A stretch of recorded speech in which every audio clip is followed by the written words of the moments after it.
अस्सलाम वालेकुम, मेरा नाम है ज़ुहैब भट्ट और मेरा लीडर कैसा हो बनाम सरकार।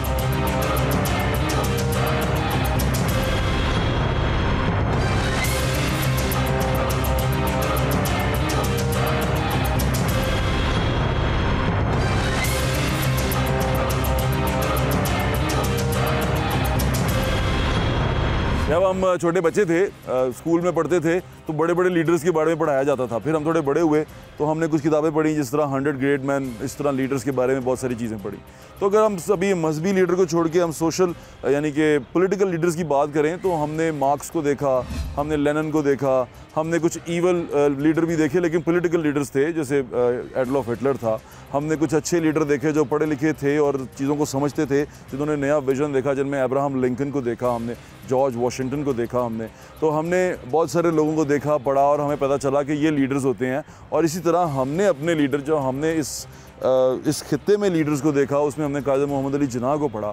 हमें पता चला कि लीडर क्या होता है, विजन क्या होता है। फिर हमें विजनरी लोगों का पता चला। हमने इलामा इकबाल को पढ़ा, हमें पता चला कि उनका विजन क्या था, वो चाहते क्या थे, वो चीज़ें कैसे बेहतर करना चाहते थे। इस तरह हमें लीडर्स की पहचान होनी शुरू हुई। इसी तरह महात्मा गांधी के बारे में हमने पढ़ा, जो इंडिया के जो हैं फादर ऑफ द नेशन है, उनके बारे में हमने पढ़ा। तो हमें पता चला कि एक फ़िलासफ़ी थी, एक थिंकिंग थी, एक पूरी सोच थी जिसने उनको लीडर बनाया और उनके पीछे लोग जुड़े। वो सारी सोच जो सी है उसको लेके वो आगे बढ़े। और सोच अगर हम इन सारे लीडर्स की देखें, जितने भी पॉलिटिकल लीडर्स मैंने जिनके नाम लिए हैं, उन सारे पॉलिटिकल लीडर्स की सोच में एक चीज़ कॉमन थी, वो ये थी greater good of the public. उसमें उनकी अपनी ज़ात कहीं पे शामिल नहीं थी किसी भी लीडर की। यानी कि किसी भी लीडर ने ये नहीं कहा था कि मैनू फादर ऑफ द नेशन मान लो या जो मैं कहना हो सही कहना हुआ। थ्रू डायलॉग उन्होंने अपने आप को प्रेजेंट किया, थ्रू डायलॉग उन्होंने अपने आप को बताया कि भाई ये मेरी फ़िलासफ़ी है और इसके थ्रू तुम लोगों को ये फ़ायदा होगा। अगर तुम मेरी बात सुनोगे तो हमारे लोगों को ये फ़ायदा होगा और हमारे लोग अच्छी ज़िंदगी गुजार सकेंगे। और उन्होंने साबित भी किया अपने अपने मुल्कों में, अपने अपने इलाकों में उन्होंने ये साबित भी किया। नेल्सन मंडेला, जिनका नाम आप बड़ा गौर से सुनते हैं, नेल्सन मंडेला उन्हीं लीडर्स में से, जदीद दौर के लीडर्स में से एक हैं, जिन्होंने अपने असूल के लिए, अपने बयानिए के लिए खुद पे तमाम जबर जुल्म बर्दाश्त किया। अपनी पूरी जो मेन अपनी ज़िंदगी जवानी थी वो जेल में काट दी अपने बयानिए के ऊपर। और इस तरह बहुत सारे लीडर आपको नज़र आते हैं जिन्होंने ऐसा किया। कुछ लीडर जो से हैं वो ताकत का इस्तेमाल करके आगे बढ़े, लेकिन उनके ताकत के इस्तेमाल के पीछे भी यही बात थी, मुहर्रकात ये थे कि मेरी नस्ल परस्त थे, कौम परस्त थे। वो अपनी कौम को आगे लेके आना चाहते थे, अपनी कौम की बर्तरी चाहते थे। तो ये तमाम आपने देखा ऐसे करके लीडर्स, जिनको लीडर कहते हैं, पॉलिटिकल लीडर्स की बात कर रहा हूँ अभी मैं, तो लीडर्स ऐसे करके आए। लेकिन हमारी बदकिस्मती यहाँ पर ये है, अभी कुछ दिन पहले मैं देख रहा था एक नए लीडर उभरे हैं, शेर अफजल मरवत उनका नाम है, MNA है वो पार्टी में नए शामिल हुए हैं। अभी सुन्नी इत्तेहाद है मेरे ख्याल से, पहले तहरीक इंसाफ थी, उसमें वो शामिल हुए हैं। और शामिल उनकी जो होने की, उनकी पॉपुलैरिटी की वजह ये है कि वो कहते हैं कि मैं खान का सिपाही हूँ, मैं उसका दिल दादा हूँ, मैं उसका चाहने वाला हूँ, प्यार करने वाला हूँ, आशिक हूँ, मैं उसके जो कहेगा मैं वो करूँगा। और उनकी अपनी ज़ाती फ़िलासफ़ी अभी तक किसी को समझ में नहीं। हाँ, उनकी अगर बेहतरीन कारकर्दगी के बारे में आप जानना चाहते हैं तो दो जो हैं सरे फहरिस्त हैं। पहले वाली ये है, वो आप साथ में विजुअल में चलते हुए देख रहे हैं। दिखाना मैं इसलिए नहीं चाहता, बच्चे भी शो देखते हैं ना, तो ये दिखा के मैं मेरे क्या साबित करूँगा, लेकिन फिर भी देखना बड़ा ज़रूरी है इबरत पकड़ने के लिए कि ये मारा था इन्होंने एक शख्स को ना, एक बयानिया उसने दिया, एक बात उसने की ज़ुबान से, इन्होंने ज़ुबान से जवाब देना बेहतर नहीं समझा और उठ के मारना शुरू कर दिया। और मार खाई या मारा वो बात की बात है, लेकिन इन्होंने वहाँ पे वायलेंस का इस्तेमाल किया। और अफनान साहब एक पाकिस्तान मुस्लिम लीग नून के सेनेटर हैं, उनके ऊपर ये अटैक किया। इसके बाद हर जगह पे इनकी मशहूरी शुरू हो गई। जो कीबोर्ड वॉरियर्स थे उन्होंने हमारा बच्चों का, जो बच्चे टिकटॉक देखते हैं, सोशल मीडिया देखते हैं, जो बड़ा हीरो को पसंद करते हैं, उनको ये बताना शुरू कर दिया कि इस पॉलिटिक्स में एक्शन भी हो सकता है और एक्शन थ्रू दिस हो सकता है। और दिस गाय यानी कि शेर Afzal Marwat is an action hero, ये एक्शन फिगर है, ये एक्शन करता है, ये चलता है, बाल बिखरते हैं, म्यूज़िक लगता है, पठान है और ये पता नहीं क्या क्या करता है। लेकिन जो मैंने वीडियोज़ देखी उसमें ये चलते हुए आ रहे हैं, इन्होंने कुछ खाया है कहीं पर और खा के वहीं पर रैपर फेंक दिया। यानी कि ये जज रह चुके हैं, पता नहीं कितने पढ़े लिखे हैं, सारा कुछ है, बिल्कुल होगा। मैं इनकी उसकी तालीम के ऊपर बिल्कुल बात नहीं करूँगा, बहुत पढ़े लिखे होंगे, लेकिन ये एक विजुअल प्रूफ है कि चलते हुए इन्होंने इस तरह करके रैपर फेंक दिया ज़मीन के ऊपर। वो भी विजुअल्स आप देख रहे हैं। अभी इन साहब का एक और बड़ी बात मशहूर हुई। अब वो बात ऐसी है कि मैं मेरे ख्याल से मुझे लगता है कि वो सेंसर्ड बात है, उसको मैं कह नहीं सकता इस शो के ऊपर, क्योंकि ये प्राइम टाइम शो है और टीवी पे चल रहा है, मैं कह नहीं सकता। लेकिन वो भी मीम बने, लोगों ने वीडियोस बनाई और पता नहीं क्या क्या किया, क्या हो गया, किस तरह हो गया, वो इन्होंने किया, वो मैं कहना नहीं चाहता, लेकिन वो इनकी ज़ुबानी जो है वो सुन लें आप और देखें कि वो इनकी वजह शोहरत थी। ये मैं आपको ये बता रहा हूँ कि नए लीडर्स जिस तरह अब नई हमारी पौध जो सी आ रही है, जो टिकटॉक या सोशल मीडिया पौध है, वो किस तरह के हीरोज़ पसंद करती है और किस तरह के हीरोज़ पैदा हो रहे हैं, ज़रा वो भी जाके सुनें। प्रोग्राम किधर जारी रहा, प्रोग्राम तो गया। अभी पार्टी से थोड़ा सा ऊपर आ गए, यानी कि अपनी पार्टी से मोहब्बत नहीं दिखा रहे हम कोई, हम आपको ये बताना चाह रहे हैं कि लीडर्स कैसे होते हैं। उसमें से अब एक और लीडर है, हम अपने प्राइम मिनिस्टर की बात कर लेते हैं। हमारे प्राइम मिनिस्टर जो से हैं वो मशहूर हैं, उनके बारे में उनका दुश्मन भी कहता है जी काम के बड़े शौकीन हैं, काम करना चाहते हैं, उनको काम की लगन है, खिदमत करना चाहते हैं। अब उनका जो मोटो है वो खिदमत है। अब उन्होंने पिछले दिनों जो सारी बातें की हैं, जिस तरह की बातें भी कर रहे हैं, वो भी अपना जो उनका खिदमत का नज़रिया छोड़ के अब वो दूसरी बातों की तरफ आ रहे हैं, क्योंकि उनको ऐसा लगता है कि कौम को अपनी तरफ करने माइल करने के लिए उनको ये हरबे आजमाने पड़ेंगे, उनको ये करना पड़ेगा। नौजवान नस्ल जो सी है वो इस तरह की चीज़ों को, इस तरह के गिमिक्स को, इस तरह के ट्रिक्स को पसंद करती है और ये बड़ा ज़रूरी है मशहूर होने के लिए। तो वो भी तमाम तरह के ट्रिक्स यूज़ कर रहे हैं, उनके ट्रिक्स भी आप जाके सुन लें, देख लें। मुझे तो हंसी आती है, लेकिन चलें, बड़े आदमी हैं, हमारे कौम के वज़ीर आज़म हैं, तो उनके वो ट्रिक्स जो वो यूजली इस्तेमाल करते हैं कि माइल कर सकें, वायरल हो सकें, लोगों में मशहूर हो सकें, क्योंकि इसके बगैर कारकर्दगी के ऊपर आप वायरल नहीं होंगे। और अगर आप वायरल नहीं होंगे तो सुने नहीं जाओगे, तो सुने नहीं जाओगे, तो कोई कान नहीं तड़ेगा, तो सिर्फ फारग हो, फिर आप गुमनाम हो जाएंगे। तो वो जो करते हैं वायरल होने के लिए, वो भी देख लें। मंजी थले आप अपना झाड़ू दें, क्या कहते हैं मंजी थले की डांग दे, मंजी थले डांग दें।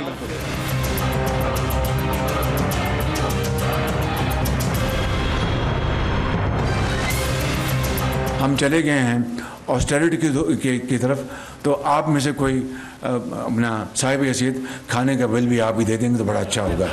No but I am not joking, I am serious.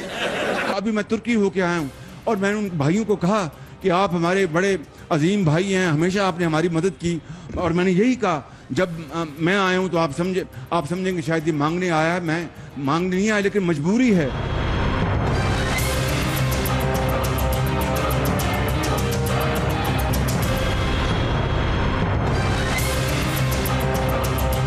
मैं एक दफ़ा जापान गया, ये 80 की दहाई की बात थी। मैंने देखा कि आवाज़ आ रही इस तरह, और फिर बंद हो जाए, फिर मैं चंद कदम आगे चलूँ, फिर आवाज़ आए इस तरह। अब इसके बाद एक और स्टोरी है, वो ये है कि पंजाब के अंदर हमारी वज़ीर आला हैं मरियम नवाज़ शरीफ। ये एक तारीख़ी कदम था, एक तारीख़ी इवेंट है कि एक ख़ातून तारीख़ में पहली मरतबा पंजाब की वज़ीर आला बनी है, और ये शर्फ जो सा है पाकिस्तान को हासिल है कि पाकिस्तान वाले पंजाब में एक ख़ातून वज़ीर आला बनी हैं और वो यहाँ पर हुकूमत कर रही हैं।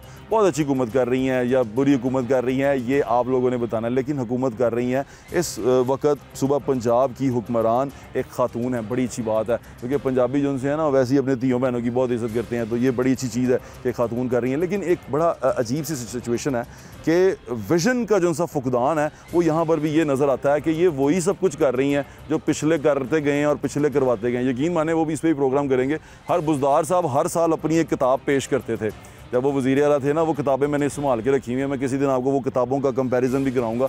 मैं इनके 100 दिन होने का इंतज़ार कर रहा हूँ, तो कारकर्दगी पे छोड़ें, लेकिन इन्होंने आज तक जितनी भी चीज़ों पे एक्शन लिया है वो उन चीज़ों पे लिया है जो सोशल मीडिया पे वायरल हुई हैं। हम बताते रहे हैं, हम कहते रहे हैं, हम आपको ये सब दिखाते रहे हैं कि यहाँ पर प्रॉब्लम है, यहाँ पर तकलीफ़ है, यहाँ पर मसला है, लेकिन कोई कान नहीं धरता। क्यों? वायरल नहीं होती ना। अब वायरल वही चीज़ होगी जिसमें किसी की ठुकाई हो रही होगी, किसी को मार पड़ रही होगी, किसी की इज़्ज़त उतारी जा रही होगी, वो चीज़ें वायरल होंगी और आप सारे भी देखेंगे, आप उसको शेयर भी करेंगे। लेकिन जिसमें कोई ये बात हो रही होगी कि जनाब यहाँ प्रॉब्लम है, ये ठीक होनी चाहिए, ये नज़र आनी चाहिए, वो वायरल नहीं करेंगे। उसमें किसी की तज़हीक नहीं है, किसी को आपने ओयद नहीं किया, किसी का गिरेबान नहीं फाड़ा, तो इसलिए वो वायरल नहीं होगा। तो बीबी मरियम के बारे में वो अली अमीन गंडापुर साहब ने वहाँ से कहा कि कि ये तो टिकटॉक की वज़ीर आज़म, उस पर वो माइंड भी करती हैं टिकटॉक। उन्होंने कहा काम करती हैं तो टिकटॉक बनते हैं ना। तो उनसे गुजारिश ये है कि काम करने के लिए टिकटॉक से बाहर निकल के थोड़ी देर के लिए सोचें। ये सूबे ने आपको वोट दिया है, इस सूबे ने आपको मैंडेट दिया है, जो इस सूबे के तमाम इलेक्टेड लोग हैं उन्होंने आप पे कॉन्फिडेंस शो किया है।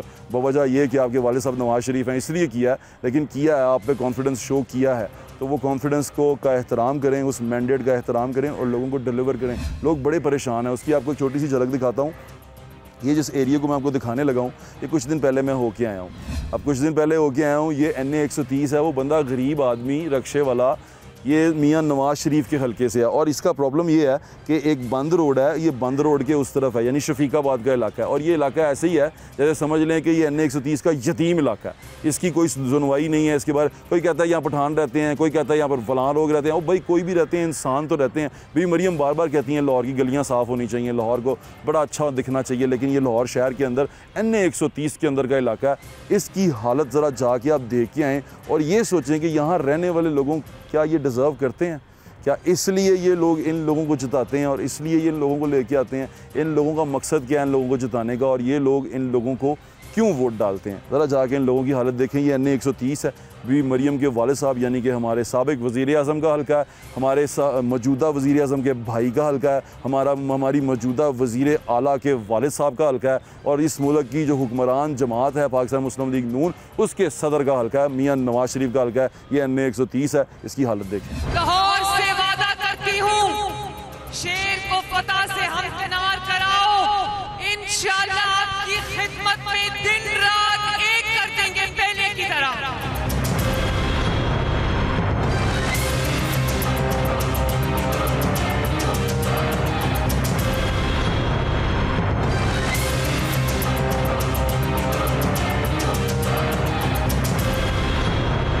मैंने सोचा कि सफाई होनी चाहिए।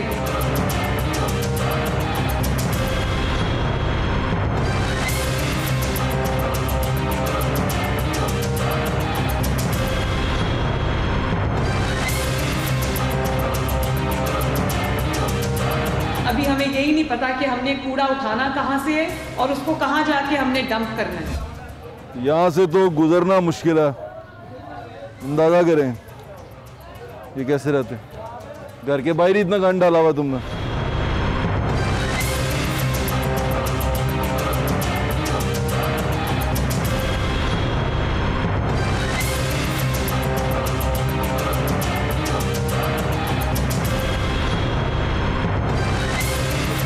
इसको 2 साल हो गए भट्ट साहब इस गली को, और कोई आ नहीं है। 2 साल तो मुझे हो गए देखते हुए, मगर यहाँ कोई भी नहीं आ रहा विजिट। हमारी बात सिर्फ आवाज, और हमारे बच्चे इतने बीमार हो रहे हैं यार। अनार गली में शापर गिरता है, उधर से 2-2 चूड़े लगे होते हैं क्योंकि वो मियाँ मरगूब का इलाका है यार। ये हम इनको इंसान नजर नहीं आते। हमारे भी बच्चे हैं सर, हम अपना हकूक मांग रहे हैं इनसे। मैंने सोचा कि सफाई होनी चाहिए।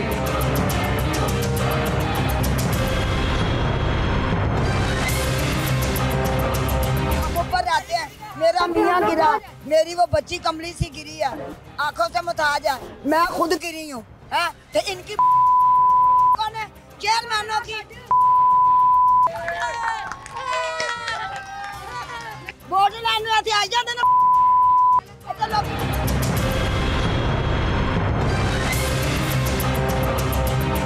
देखो मेरा बंदा दिखा और हो जाता सरकार। हमें से कोई नहीं कि गवर्नमेंट कौन है और कौन है, हमारा मसला हल करें।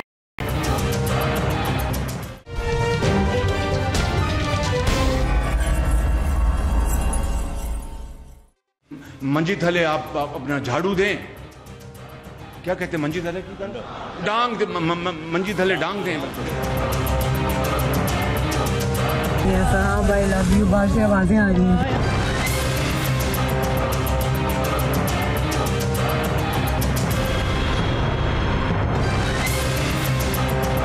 लीडर लब दे नहीं, मैं आपो लीडर हुई।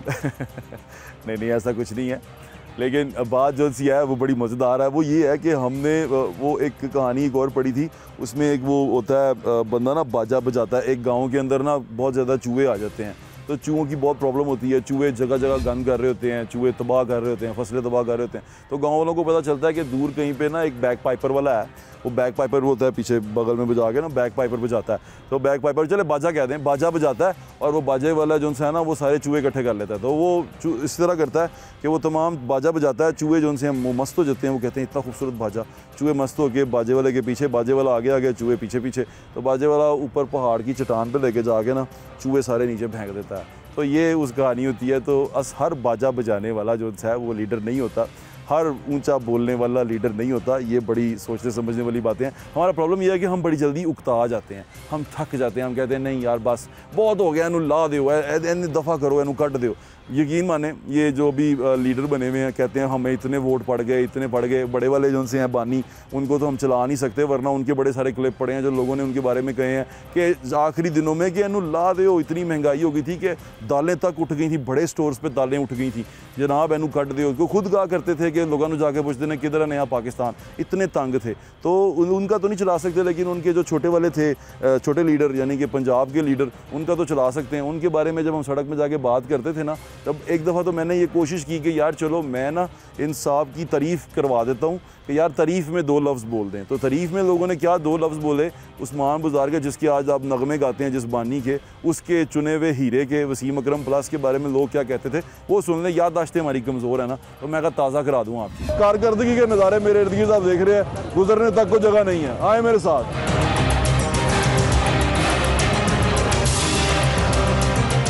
वज़ीर आला पंजाब कौन है? उस्मान बुज़दार। कैसी कारकर्दगी है उनकी? कारकर्दगी 0 है।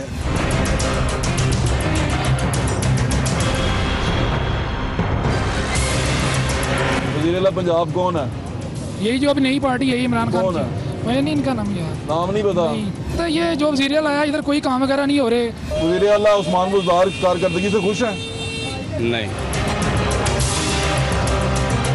शहबाज शरीफ बेस्ट है बस। अच्छा, शहबाज शरीफ बेस्ट।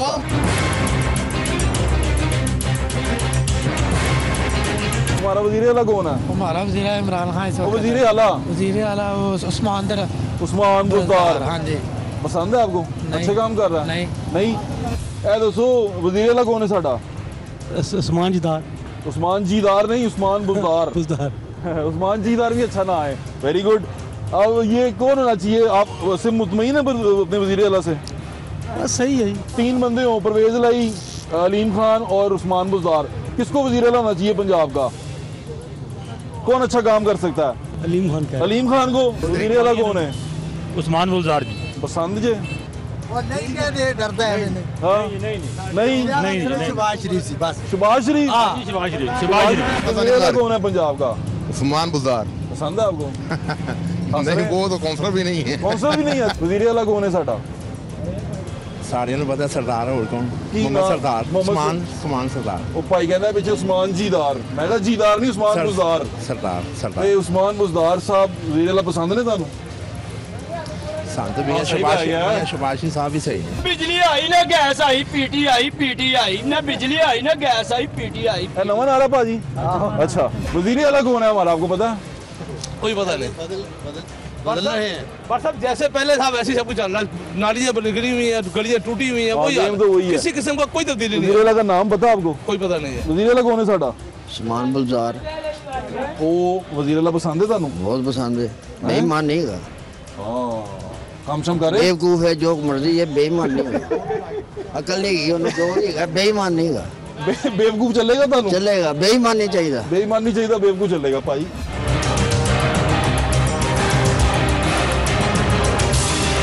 वज़ीर आला कौन है पंजाब का? वो बुज़दार। बुज़दार पसंद है आपको? गुज़राल हंसी निकल रही है लोगों की। नहीं, वही पाकिस्तान है जो पहली पाकिस्तान था। वही पाकिस्तान है, इसने कोई पाकिस्तान बनाया नहीं। कौन है हमारा वज़ीर आला? वज़ीर आला वो उस्मान बुज़दार जी। पसंद जे? नहीं साहब, नहीं पसंद। सही काम नहीं कर रहे? नहीं, सही की काम कर रहे हैं। अच्छा, तुम दसो जी। नहीं पसंद? वज़ीर आला कौन है साडा? उस्मान बुज़दार। पसंद है? फारग है। ये तो थे बुजदार साहब, लेकिन वही मैं आपको बात बता रहा हूँ कि हम लीडर के पीछे ना बिल्कुल ही अपनी आंखें बंद कर देते हैं, कहते हैं जो है सुना रहा है, जो कहानियाँ ने दसी है यही सच है, बाकी झूठ है, रीज़न लॉजिक को नहीं सुनते। अच्छा, फिर हमारा प्रॉब्लम एक और भी है, हम क्योंकि सब कॉन्टिनेंट के लोग हैं, ये बॉलीवुड और लॉलीवुड से बड़े इंप्रेस हैं। वो जो खूबसूरत दिखे, अच्छे बाल हों, यानी कि गुड लुकिंग हो, स्मार्ट हो, अच्छी उस पर टिकटॉक पे उसकी वीडियो हो, स्लो मोशन में अच्छी लगती हो, एकदम अच्छा मुस्कुराता हो, कहते हैं ना पंच लाइनें देता हो, डायलॉग में काम शाम चाहे कुछ ना करता हो, लेकिन पंच लाइनें लाइनों में हो ना तो हमारा वो लीडर बन जाता है। हम कहते हैं ऐदे मगर असी है गया, या कोई बड़ी रीज़न बात करे ना, कोई अनोखी बात करते कहने हैं साडा लीडर है, ऐदे पीछे असी टुरना है। लेकिन मियां नवाज शरीफ साहब कोई ऐसी पंच लाइनें देने में शुरू से नाकाम रहे हैं, तो कोई पंच लाइनें दे सके, लेकिन फिर भी वो एक लॉजिकल और एक रीज़नेबल बात करते हैं जब से करते हैं। लेकिन उस सारी रीज़नेबल और लॉजिकल बात के पीछे जो कारकर्दगी है वो मैं आपको दिखाना चाहता हूँ। जब मियां नवाज शरीफ साहब जो से हैं हेलीकॉप्टर पे बुर्जमान होकर पहुँचे हैं जलसागाह तक, मीनार पाकिस्तान में लोग वहाँ मौजूद थे, वो भी हमने अपनी आंखों से सारा माजरा देखा। उसके बाद मियां नवाज शरीफ साहब ने इलेक्शन के दौरान NA 130 का दौरा किया। उस दौरे में वो जाके कहीं पॉपट भी खा रहे हैं, बदाना भी खा रहे हैं, बैठे भी हुए हैं। उस दौरान हम भी उन सड़कों पर मौजूद थे, गलियों में मौजूद थे। गलियों की क्या हालत थी, और आज भी वही हालत है, वो अपने शुरू में देख ही ली है, अभी भी वही हालत है। गलियों के प्रॉब्लम क्या है, क्या चल रही हैं वो, क्योंकि उस वक्त भी उम्मीदें लोगों को यही थी कि साड़ा काम ठीक कराएगा, मियाँ आएगा तो साड़ा यह काम हो जाएगा, मियाँ आएगा तो यह हो जाएगा। तो वो तमाम चीज़ें जो हो रही थी, जिस तरह हो रही थी, वो ज़रा जाके देखें। हमने भी बाइक पे बैठ के ना 125 पे हमने NA 130 का दौरा किया था। मियाँ साहब अपने क्रूज़र पे थे, हम अपने 125 पे थे, और हम अपने 125 पे गलियों के अंदर फिर रहे थे। मैं सोच रहा हूँ मियाँ साहब को भी किसी दिन 125 पे बिठाऊँ, मास्क पहन के बैठ जाएँ, हेलमेट भी मैं उनको पहना दूँगा, अच्छा वाला हेलमेट है हमारे पास, वो पहना के हम उनको लेके जाएँ NA 130 एक दफ़ा उस फिराएँ, और हर टोए के अंदर 125 बजे, तो पता चले कि यार कितने टोए ने।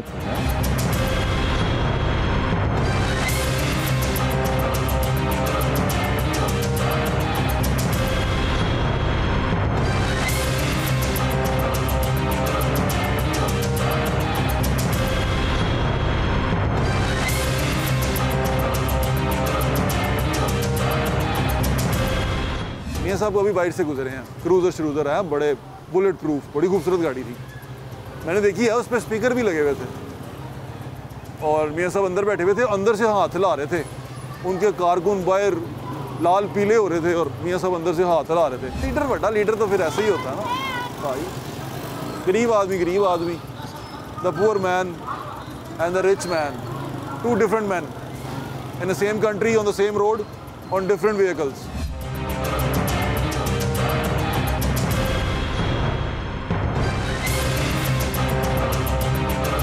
मियाँ साहब आए हुए थे आज NA 130 में, और हम भी आए हुए थे 125 पे। मियाँ साहब की गड्डियाँ बड़ी थी, हमारी गड्डी 125 है, और 125 को लेके हम उन सड़कों पे जाना चाहते हैं जहाँ से मियाँ साहब बड़ी गड्डी पे गुजरे हैं, क्योंकि बड़ी गड्डी पे टोया महसूस नहीं होता, तो इस पे टोया बड़ा ठीक ठाक महसूस होता है। तो हमने सोचा कि हम क्यों ना टोया जो सा है वो आपको 125 पे फील करवाएँ, क्योंकि मियाँ साहब हमारा प्रोग्राम बहुत शौक से देखते हैं, तो हम चाहते हैं कि मियाँ साहब को ये टोया हम शो पे फील करवा दें।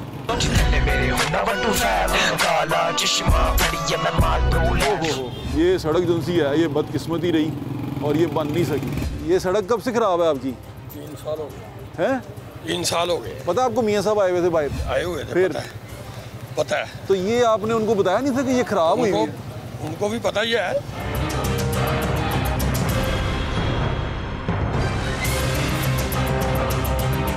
ਇਹਨੂੰ 4 ਤੋਂ 5 ਸਾਲ ਹੋ ਗਏ ਨੇ ਸੜਕ ਇਸ ਤਰ੍ਹਾਂ ਹੀ ਹੈ। ਐਰ ਤੇ ਇੱਕ ਵਾਰੀ ਉਹਨੇ ਖੁਦਾਈ ਕੀਤੀ ਹੈ, ਰੇਤ ਪਾਈ, ਫਿਰ ਉੱਤੇ ਰੋੜੀ ਪਾਈ, ਰੋੜੀ ਪਾ ਕੇ ਫਿਰ ਛੱਡ ਕੇ ਚਲੇ ਗਏ। ਸੜਕ ਦਾ ਨਾਮ ਦੱਸੋ ਜਰਾ, ਮੀਆਂ ਸਾਹਿਬ ਸੁਣ ਰਹੇ ਨੇ। ਹਾਂਜੀ, ਸੜਕ ਦਾ ਨਾਮ ਦੱਸੋ। सड़क शाहजहां रोड है। शाहजहां रोड है मियाँ साहब, रोड है बलालगंज का मेन रोड है। बलालगंज का मेन रोड है शाहजहां रोड। मियाँ साहब अगर आप ठीक कराना चाहें ना तो आप किसी को भेज दें। स्ट्रीट नंबर 1 है शाहजहां रोड है। मियाँ साहब ने दसो ना केड़ी स्ट्रीट है? Street number 1 Shahjahan road. 4 तो 5 साल तो ऐसा नहीं की। सत्यानाश हुआ हुआ सड़क का, सड़क के नसीब सड़े हुए हैं, लेकिन इलाके एक NA 130 के अंदर ये सड़क मौजूद है। बहुत सारी ऐसी सड़कें हैं, मैं आपको इसलिए दिखा रहा हूँ ये जगह कि ये वो जगह हैं, वो चीज़ें हैं जिसके वादे किए जाएंगे। बाहर की सड़कें ठीक हैं, काफ़ी बेहतरीन है जहाँ से मियाँ साहब गुजरे हैं, लेकिन ये जो सा है थोड़ा सा मसला ख़राब है। ओह बहुत मुश्किल है यहाँ से चलना। कोशिश कर रहे हैं हम चलने की, ये देखें अम्मा जी कैसे गुजर रही हैं, बड़ा मुश्किल अम्मा जी गुजरना, और वो बोली भी जा रही हैं, गटर खुले हुए हैं, मियाँ साहब बाहर से गुजरे हैं, पता नहीं केड़ी तरक्की है केड़ा काम। लेकिन है भाई तरक्की है, चलो मान लिया, लेकिन है भी तो है ना। हिस्सा एक NA 130 का मोटरसाइकिल पे इसलिए आए कि हर टोया फील हो आपको। पीछे पीछे आंदा मेरी चाल वेंदा चीरे वाले वेखदा वे मेरा नाम दवाचा पीछे पीछे आंदा मेरी चाल वेंदा चीरे वाले वेखदा वे ओ मेरा रोड है पाटा।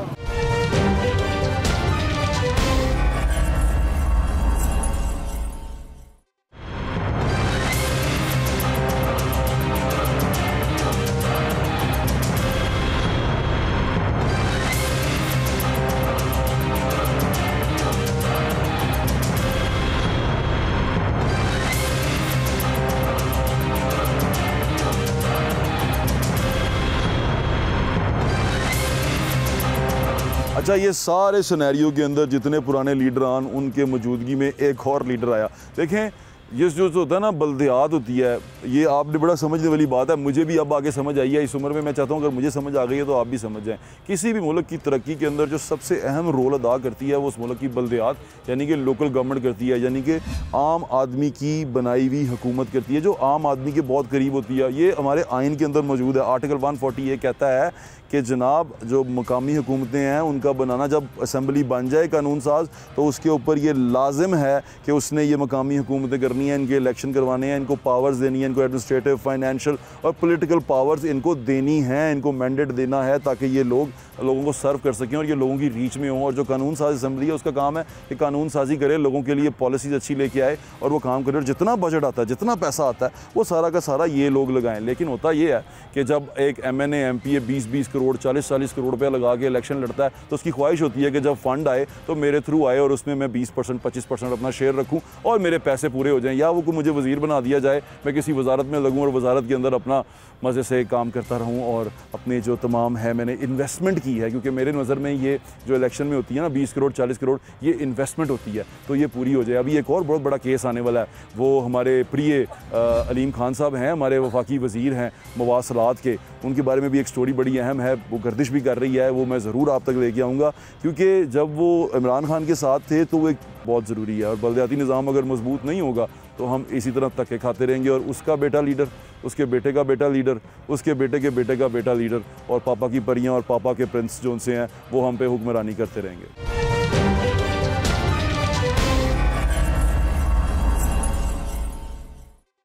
मंजी थले आप अपना झाड़ू दें, क्या कहते हैं मंजी थले की डांग दे, मंजी थले डांग दें। बिल्कुल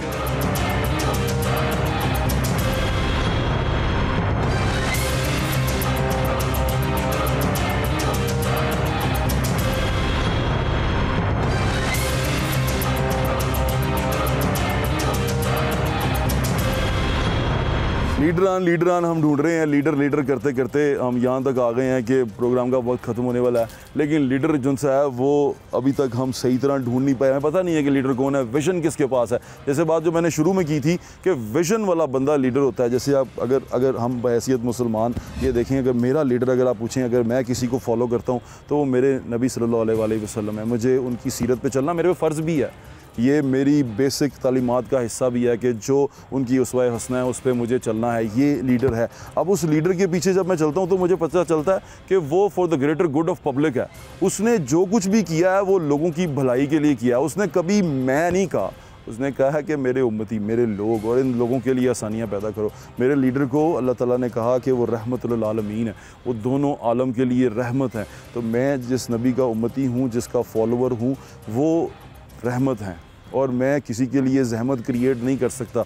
मेरा मकसद, मेरा तरीक डायलॉग है। मैं डायलॉग से बात करने वाला बंदा हूँ। मैं फ़ोर्स इस्तेमाल नहीं करता। मैं कोशिश करता हूँ कि मैं जो बात करूँ मेरी ज़ुबान और मेरे हाथ से मेरा दूसरा भाई, मेरा मुसलमान भाई महफूज रहे, इंसान महफूज रहे, उसको कोई तकलीफ़ ना पहुँचे मेरी ज़ुबान और मेरे हाथ से। मेरी ये कोशिश होनी चाहिए। मेरी वजह से किसी की इज़्ज़त नफ्स मजरू ना हो, मेरी वजह से किसी को तकलीफ़ ना हो। मैं अगर किसी पे तनकीद भी करूँ तो इसका ऐसे अल्फाज इस्तेमाल करूं कि उसको तज़हीक महसूस ना हो और वो कहे कि यार मुझे अपने आप को दुरुस्त करना है। यही बेहतरीन तरीका होता है, यही बेहतरीन तरीका होता है। मैं थप्पड़ मार सकता हूँ, मैं शायद ताकत में उनसे बहुत ज़्यादा हूँ, मैं ताकत इस्तेमाल करके उनको लटा के कुन्ने शुन्ने मार सकता हूँ, लेकिन ये रेसलिंग की गेम में अच्छा लगता है जहाँ ये एज अ स्पोर्ट होती है, बस। ये बॉक्सिंग में अच्छा लगता है जहाँ ये एज अ स्पोर्ट एक खेल होता है, लेकिन ये रोज़मर्रा ज़िंदगी में, आम ज़िंदगी में ये अच्छा नहीं लगता। ना ही ये मुहज़्ज़ब लोगों का तरीक़ है, ना ही ये हमारे दीन में है कि आप फ़ोर्स इस्तेमाल करें अपना मौक़िफ़ किसी दूसरे पे थोपने के लिए, अपने मौक़िफ़ को सच साबित करने के लिए किसी को फ़ोर्स इस्तेमाल करें, किसी के ऊपर चढ़ाई करें, किसी को ब्लैकमेल करें, किसी को ज़हनी अज़ियत पहुँचाएँ। ये चीज़ें बिल्कुल इस्तेमाल नहीं कर सकते आप, और ऐसा करने की बिल्कुल ज़रूरत भी नहीं है, और ये हमारे लीडर ने हमें सिखाया भी नहीं है। जिसको हम लीडर मानते हैं सल्लल्लाहु अलैहि वसल्लम, वो हमारे लीडर हैं।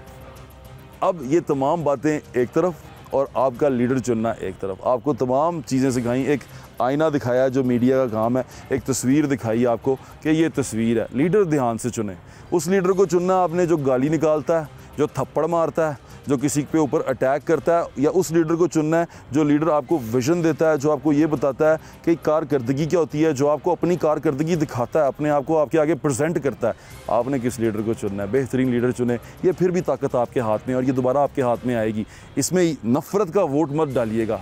नफ़रत का वोट हमेशा कौमें बर्बाद कर देता है। जिन लोगों को अब आपने असम्बली में भेजा है, नफ़रत का वोट डाल के आप ये देखिए कि वो अपने हलके के ज़्यादा सगे हैं या एक शख्स के ज़्यादा सगे हैं। ये उसके लिए असम्बली में बैठे हैं या आपके लिए असम्बली में बैठे हैं। वो अपने हलके में कोई तरक्की लेके आएंगे या वहाँ बैठ के अपने लीडर के लिए सारा कुछ करते रहेंगे। ये तमाम बातें सोचने समझने वाली हैं। अपना ख्याल रखें।